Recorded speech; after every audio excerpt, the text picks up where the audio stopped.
Hello, my dear students. It's nice to be here with you today. My name is Gloria Asuko Ita.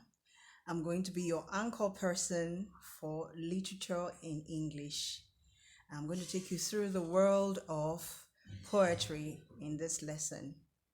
For this week, we'll be looking at the definition of poetry, the types of poetry, and their examples. So, let's begin. Poetry is the shortest form of expression in literature, commonly associated with ungrammatical construct. Typically, it is a product of one's emotions and imagination. What do I mean by this? What I'm trying to say is that as human beings, each day of our lives, we see people, we admire what they do, we admire their lives, we like them, we like things that we see around us, nature, and so on and so forth. And we want to tell these persons how we feel about them or to speak about these things that we have seen and tell our audience how we feel about them. So, through our imaginations, we use words that are appropriate to paint a picture of our deepest emotions to our viewing audience or listening audience. Now, poetry has so many types. Today, we're going to look at a few of them.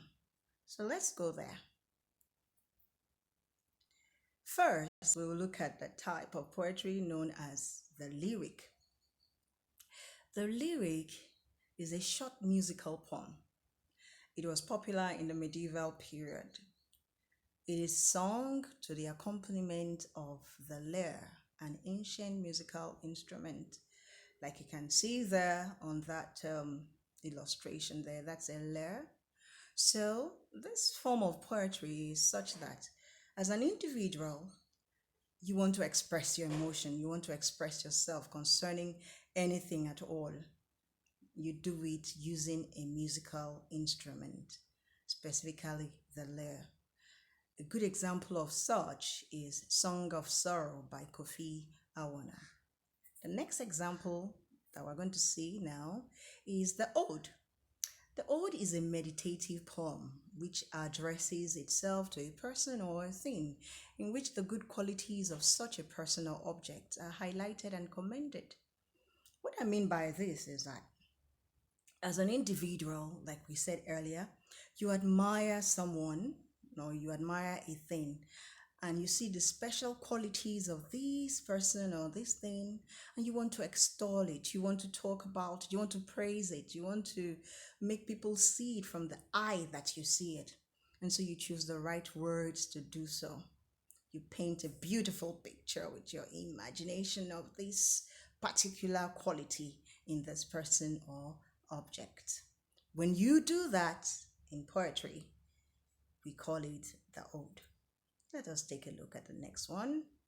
Here we're looking at the pastoral poem. The pastoral poem is a poem which describes the simple life of rural people, especially of shepherds around whom are beauty, love, nature, music, and values which remain with them evergreen in their minds.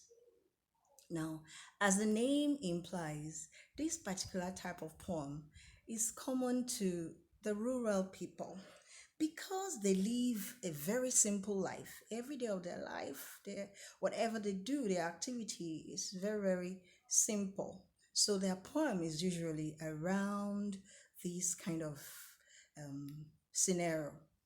When they want to talk about such, they express themselves through poetry, their love stories, their music, the nature around them. They use this starter poem. I have a very good example here, which is Lycidas by John Milton. My dears, I hope that with this short lesson in poetry, it will provoke you to become the poet that you would love to be. Mind you, do not plan to be a Wole Soyinka, a Leper Senghor, or William Shakespeare. Just be the poet that you are, the poet that you are, not another poet. So let's do something together. I want you to try your hands on something new. Write a poem of your own on the coronavirus scourge in Edo State. Please write this because I really want to see the poet in you. I want to see a creativity. I want to see a power of imagination.